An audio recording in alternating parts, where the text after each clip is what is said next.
Welcome to the Book Flood Podcast. I'm your host, Tom Nixon. My guest this week is Erin Dealey. Erin is the author of Squirrel Draws BIG Feelings and Just Flowers, as well as 20 other books. She also celebrates book birthdays, and she'll talk about that a little bit. Welcome, Erin. Thank you so much for having me back. This is really fun. I appreciate the time. Absolutely. I'm glad you could come back. So why don't we start with your career trajectory? How did you get to here? Well, I got to here because I was teaching high school and I was teaching high school theater, and I walked through my drama department at one point and there was this cheesy novel on somebody's desk that they had left, and I picked it up and I went, I could do that. Could I do that? You know, and at that point I was writing skits for my kids to perform because I couldn't find anything that, fit the need for 35 kids in a classroom or whatever. So I was writing, but I had no idea that that idea was going to pop into my head. But I thought, I was always telling my student council kids, if you have a goal, if you have something that you think you might want to do, then go for it. Don't let the if onlys get to you. And I had to kind of walk the walk there. And so I did. And that's how this book happened. Goldilocks has chickenpox, and which I'm happy to say is still in print at 20 years later. So yay! Um, and the crazy thing is that I was writing a young adult novel. At least I thought I was, which is still in a drawer somewhere. But my friend decided she was going to write too, and she was writing picture books. And so she was giving me these like 2 pages, and I was giving her these chapters, these tomes of things, and I felt bad, so I thought, well, maybe I should write a picture book instead.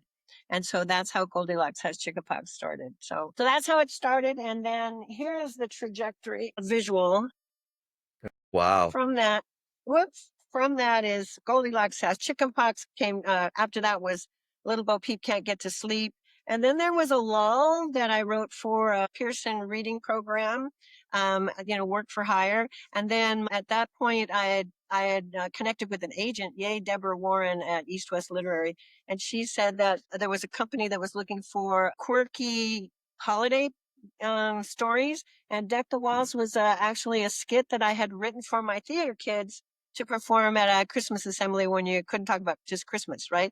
And so that became a book. And then after that, there was another lull because of the recession and everybody was downsizing again. So then I did some work for hires. And I'm sure everybody wanted, when I show these at author visits, people want, well, where can I get potty time? Well, if you go to Korea, you can pick one up, but they're not available in the States. And then after that, I wrote for Kane Miller for a while. Babies Come from Airports is a book that was a Kane Miller. And you'll notice that the illustrator is Luciana Navarro Powell.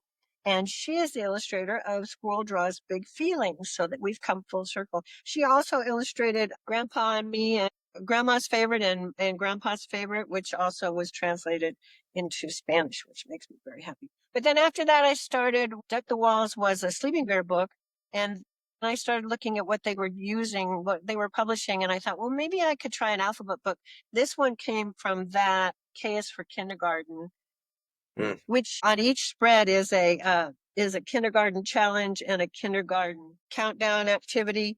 Because I wrote this because one of my friend's kids couldn't wait to get to kindergarten, and I thought there's a lot of kids out there that are waiting and wanting to go, and so that's been really fun, and it's still going strong too. And I've had moms tell me, wow, I don't even have to go to Pinterest for activities, which cracks me up. Because these are like activities that you and I have known about forever, but some these days they have to look them up.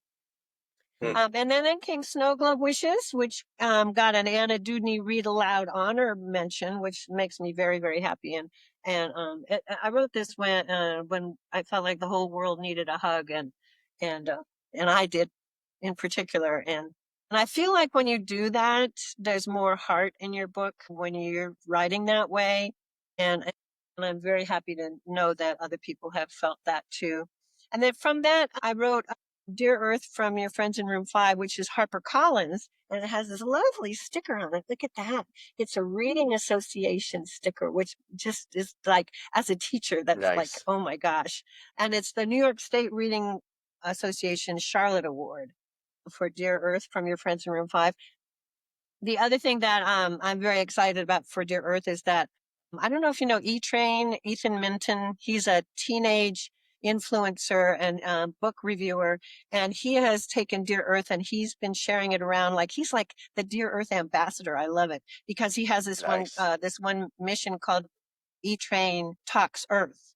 So this is really it's how to be an Earth hero all year long. And he's really been helping me get the word out for that. Then after that was Peter Easterfrog. We went back. Caitlin DeLuey was the person who pulled Goldilocks Has Chickenpox and Little Bo Peep Can't Get to Sleep and published that. And she, this is under Caitlin DeLuey Books with G. Brian Karras as the illustrator. And I have to say that the exciting thing about this is that of all my books, if you're thinking about one that might have a sequel or another life, I would never have thought Peter Easterfrog was the one. But Peter Easterfrog is going to be Peter Superfrog coming next a year from August in an easy to read format. Yay, easy readers. Again, my teacher's heart. It's like when Little Bo Peep Can't Get to Sleep got to be in the Scholastic Book Fair. These are the goals that you have as a teacher and an author. But anyway, and then I wrote the half birthday book, and that's from Genius Pat Books. And that was just something that a principal said, we need a book, half birthday book. So I went, well, let me try and write one. And then we went back to Sleeping Bear with Christmas Ahoy. And then that followed Just Flowers. And the thing that I'm very, very proud of is that Just Flowers won one of the 4 Growing Good Kids Awards from the Junior Master Gardeners program, which is home based. It's in Texas. That's just like for a book that is full of the flowers in the back with Latin names and written by somebody who only grew up knowing gladiolas and roses. It just makes me so happy that I went down that rabbit hole and discovered all the fun flowers and Latin names and wondered how I could make a story out of it. And the Junior Master Gardeners recognized it. So that just makes my heart very, very happy. And then that leads us to Squirrel Draws Big Feelings, because like I said, Luciana Navarro Powell, once again, is the illustrator. So we've come full circle. That's the trajectory. And I am excited to say that just recently I got another book contract offer. So I'm not talking about that one either. Yeah, life is good. That's the trajectory. Nice. Nice. Yeah. A little bit of jumping from contract to contract in your world. Yes. Yes. It's no longer, long ago there used to be, you were in one house and they just published all your stuff. But there's so many of us out there now and so many great offerings. I mean, I completely get it. So many talented writers that it just depends on their list that year and what they haven't published and what they're looking at and what they think will sell. And so you're not just locked in like people always think, oh, you're just with Simon and Schuster the whole way, and I'm like, no, I'm not, but I can send Caitlin things and see what happens. And that's what happened with Peter Easterfrog. And then the offshoot of in Athenaeum and Caitlin DeLuey books, that they have another early to reading readiness brand, and that's where the other one's coming from. So yeah, but no longer are you just a one house author. Yeah. Tell us about Squirrel Draws Big Feelings. This is new just this month, I think.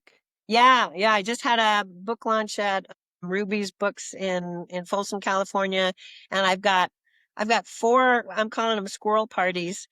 4 squirrel parties coming up at different elementary schools, and we're going to have a good old time. We're going to do. We're going to read the book and talk about big feelings, and then I bought a whole case of buckets of chalk. And weather permitting, we're going to go outside on the playground and we're just going to draw our feelings. And that's going to be really fun because in this book, Squirrel has the squirrelies. He just can't sit still.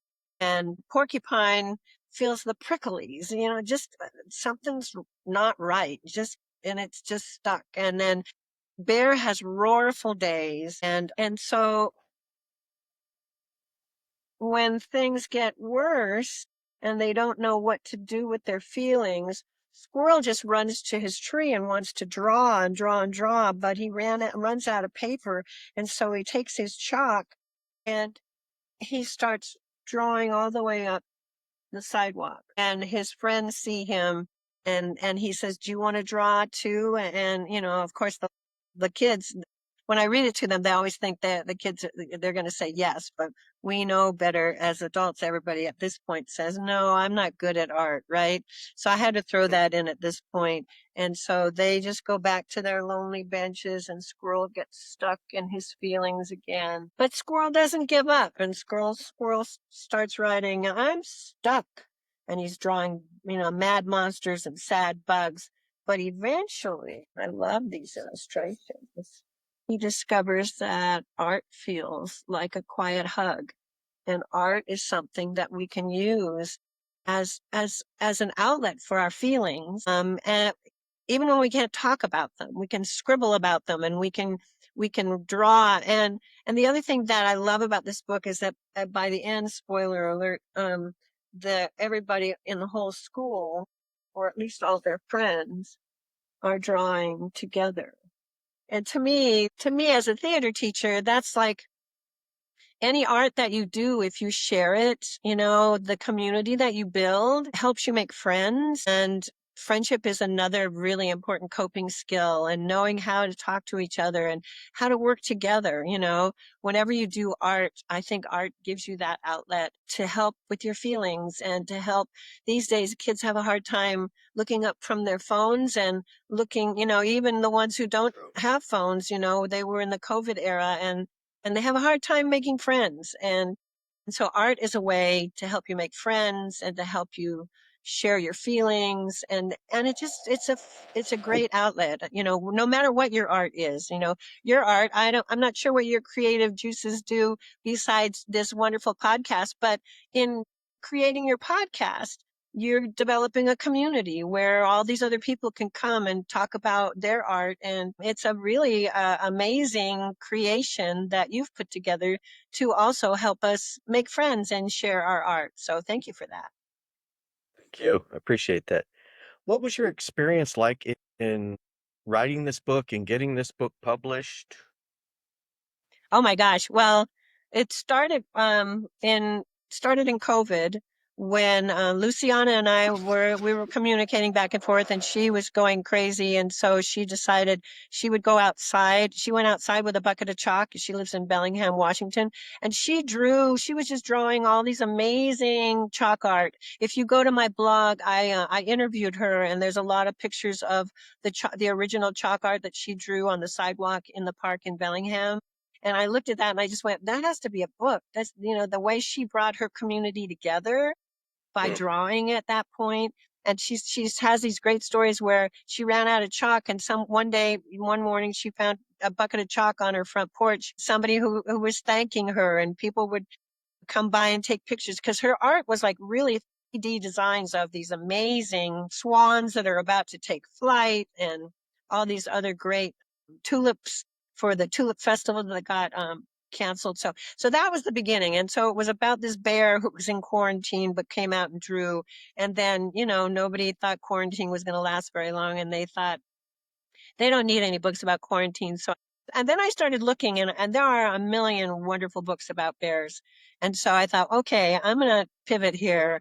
Let's just see who else needs a book. And I decided that Squirrel would be a great main character, because Squirrel, I have lots of memories of students who were just so squirrely, as we say, and they couldn't handle their emotions, and they couldn't sit still, but they would sit still if we had art. And so that's where that happened. And then I thought, okay, I need some other characters.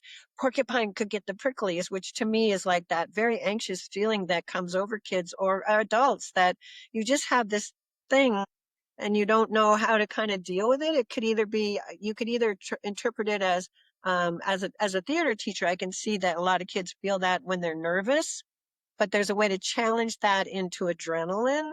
But that not everybody knows that those pricklies can be positive things. So that's Porcupine. And I learned along the way, which was really interesting. Did you know that porcupines are nearsighted? I had no idea until Porcupine backed up when Squirrel spills his paint, and Porcupine backs up and pops Bear's balloon. So anyway, so that turned into that. And then I thought, you know what, let's bring Bear back too. So we brought Bear back, and I decided he would have roarful days, because who doesn't have roarful days? And I wanted these emotions to be things that kids could kind of interpret on their own and not have to say, oh yeah, this is a book about anxiety, or this is a book about not making friends, or this is a book about, you know, nervousness or sadness or whatever. So that's how that happened. And so we ended up with Squirrel and Porcupine and Bear. And Luciana was with me all the way. She drew every time I told her about an idea, she got on it and drew another picture. And I'm like, okay, look, we're not quite ready yet, but she's amazing. She's the best. She's so much fun to work with. So that's how Nice. that happened. And this came out with Beaming Books, which I love.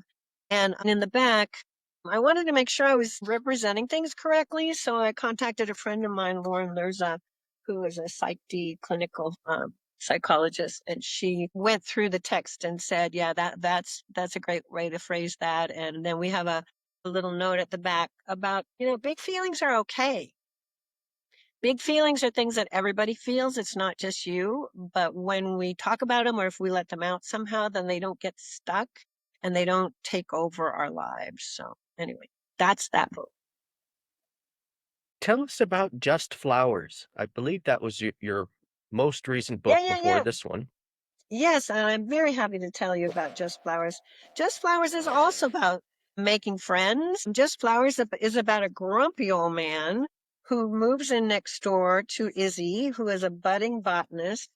And the grumpy man only cares about his roses. There's Izzy, the budding botanist. And every time something grows in his garden, a different kind of flower, Izzy can identify it. And, you know, like galanthus, you know, which is one of the fun words that I really wanted to put in a book. Doesn't it sound like, you know, you should say gesundheit or something? So that's what we did. Right. The neighbor looked at the sky. Don't you mean snowflakes, kid? Galanthus, Izzy explained. Gesundheit, the neighbor said. You should get inside. So Izzy did. So every time the neighbor tells Izzy to do something, Izzy does. And Izzy gives away all the flowers that are growing, like the buttercups. Okay. And the buttercups are ranunculus, another great word.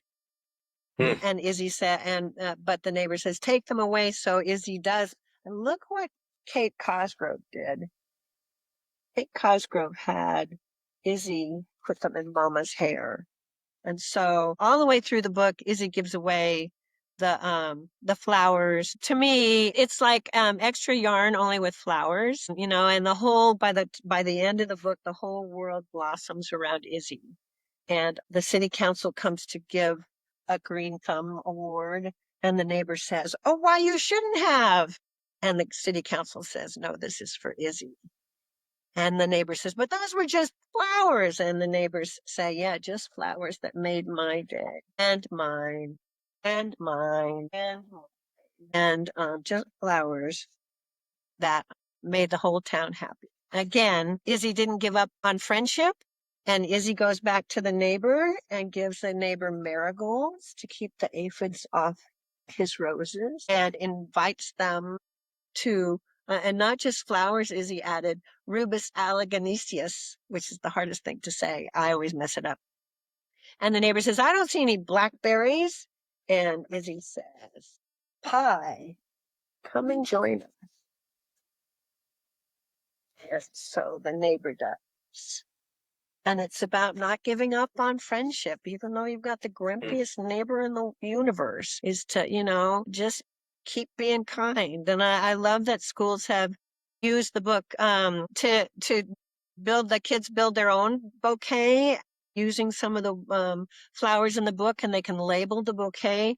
And then I've had teachers take the drawing of the bouquet down the hall and give it to another teacher or the administrator or the librarian and share that way. Again, sharing art and kindness at the same time. So it's a very near and dear story to my heart, and it's perfect timing for right now all the way through the blackberry season. So it's another spring read that I tend to have some seasonal things. So this is one of those spring stories that I love. And again, the Junior Master Gardeners Award. I mean, how cool is that? So anyway, Very cool. Very cool.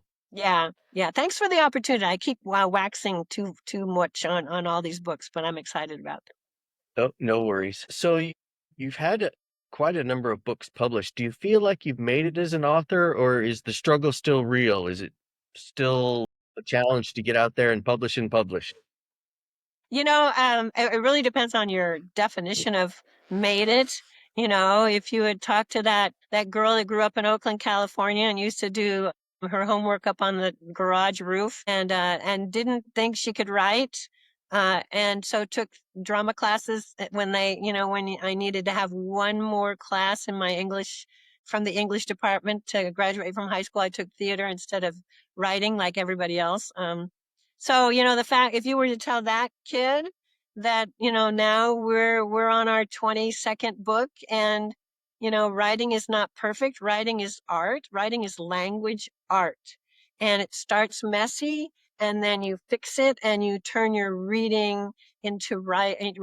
If you were to tell that kid, I might think, oh, yeah, I've made it. And honestly, I've got a fabulous agent and I get to be on podcasts like yours. I mean, that's got to say something. So I don't feel like it. I mean, I still go to the grocery store and nobody goes, oh, it's Erin Dealey. Except maybe if you're a third grader and I just went to your school. But I'm very, very lucky to have my trajectory keep going and to have the crazy stories that pop into my head find homes. Not all of them find homes. If you go to my website, you'll see a video I made a long time ago called Rough Drafts. And I lined up all my rough drafts down the driveway. We have a very long driveway.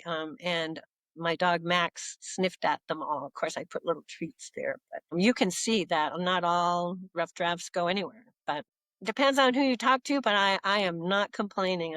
I'm a very happy camper, and I love to talk to people like you about books and about other people's books too. That's what the book birthday blog is about. So yeah. Tell us about the book birthday blog. Oh, sure. Yeah, I'd love to. So it's kind of like that started in during COVID too, because I was noticing that not everybody's books were getting the attention they needed, and there are only a certain number of books who will get like a big time review and I know that librarians look at those lists because they're very, very busy people, teachers too. Look at all those lists that get the big awards, but there are so many other wonderful books that don't don't get that attention. Mhm. And so every week, usually every Tuesday, this last week I did a bonus Friday one too. I interview a picture book creator, an illustrator, or an author, and we talk about their book and the process that they use to get there.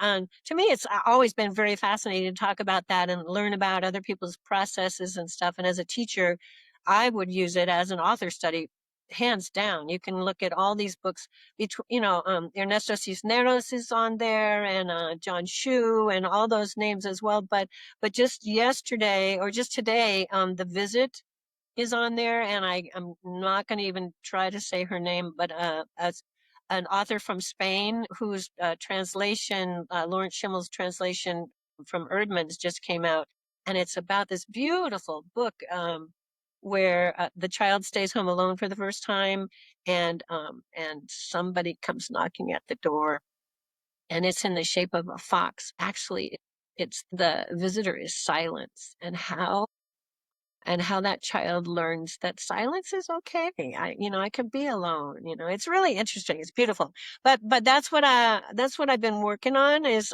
different interviews to get other people's books out there, because honestly, that's the challenge of creating right now is we don't have that hub that used to be all of our tweets, shall I say, were in the same place. We don't have that anymore. A lot of people went to Blue Sky, and some people on Instagram, and some people stayed on Facebook, and some are on X. I'm on all of them just because I was trying to figure out where everybody was. But finding that community that still shares the book recommendations and stuff is hard. I was going to ask you, where do you meet the most librarians and teachers on social media? Is there one that you prefer?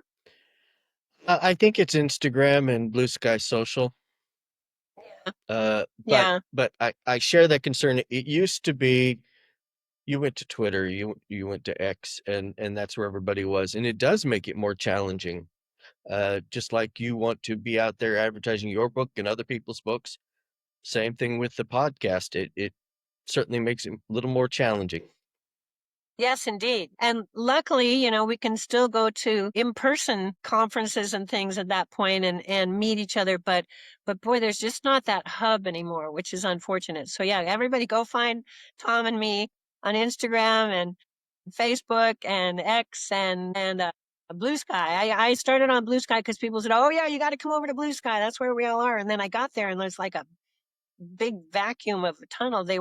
Everybody I checked had posted 6 months ago, 4 months ago. And it was like everybody kind Mm. of gave up because they didn't know that's a harder nut to crack. They didn't know what to do. But Debbie Ridpath Owie is the queen of Blue Sky, and she's got a lot of tutorials on her site that you can go through and kind of learn a little bit more. I'm hanging in there. It's like me and Izzy. We're gonna still keep going to see who's where. But yeah, anyway. What are you working on now that you can share I with us? Yeah. Well, so I can't share about that, and I can't share about that. I had another idea pop into my head just the other day, so I'm working on that. And then the other thing I'm doing is that I write plays. Another full circle moment for me. I write one-act plays for high school kids to perform and take to festivals and use as one-act showcases. And so it's been really cool. A couple of my former, I run the theater department at a fine arts camp in the summertime, and a couple of my former students who were then my teachers, and one of them still is, started a publishing company, an online publishing company for plays, because all the big ones, none of them, you had to buy physical copies of all these things. And I don't know if you were ever in theater, but if you were done with a musical, you had to erase every single note you put in that book because you had to return the book. And if you had Mm. any mess in all, you had to pay for those books, those librettos or whatever. So this Uproar Theatrics is their company, and I am now one of their playwrights, and I write for them. And it's been really fun because, students have taken my plays to Linnea Festival, for example, in California. They've taken my plays. Nova Scotia is the farthest away that I Wow. know that has used one of my plays, and a couple of other Canadian schools and schools across the country have used my one act. And it's really fun to know as a theater teacher that I'm writing stuff that theater teachers can actually use back to me writing those plays for 35 kids, you know what I mean? And find what they need for their students. So that's what I'm writing right now. And right now I have a couple of plays that I've just sent to Uproar, but the one I'm working on is actually about, think Breakfast Club, the characters in Breakfast Club who are all in a AP Brit Lit class.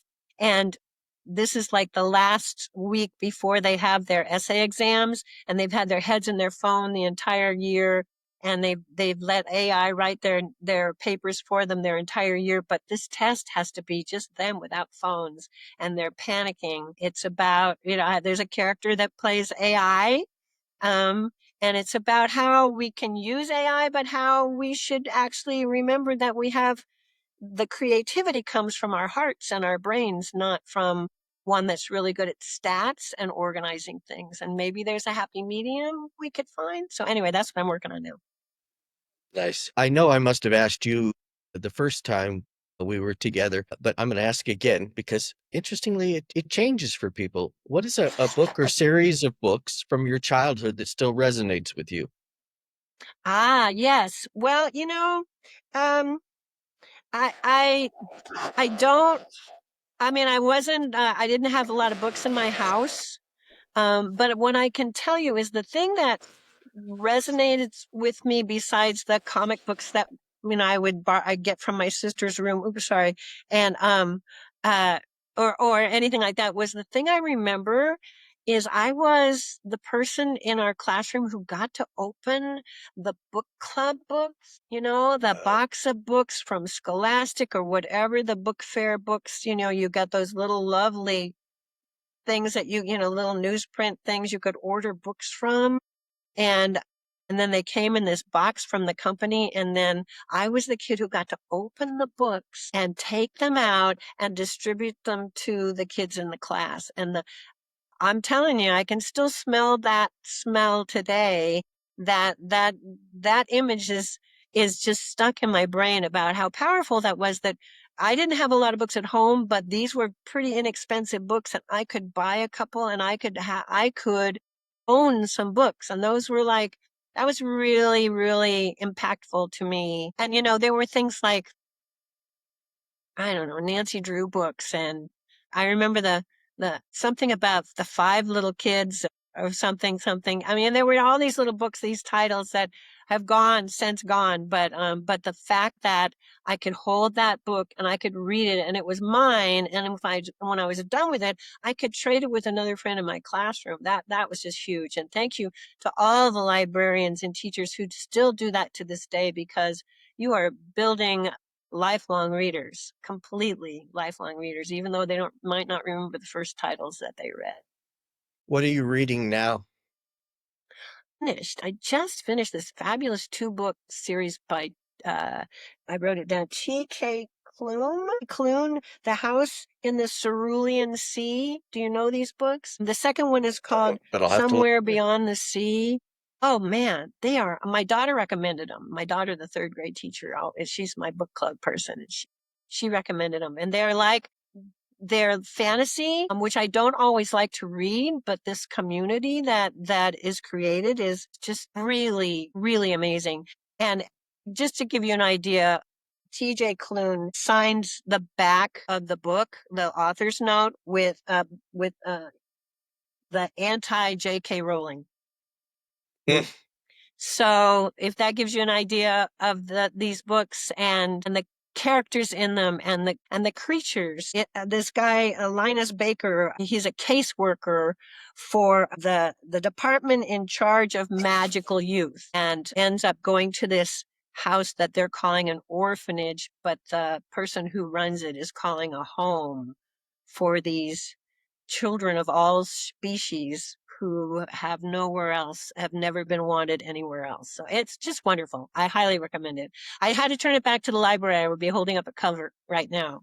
But once again, I'm going to call it, it's The House in the Cerulean Sea is the first book. So yeah, highly recommend.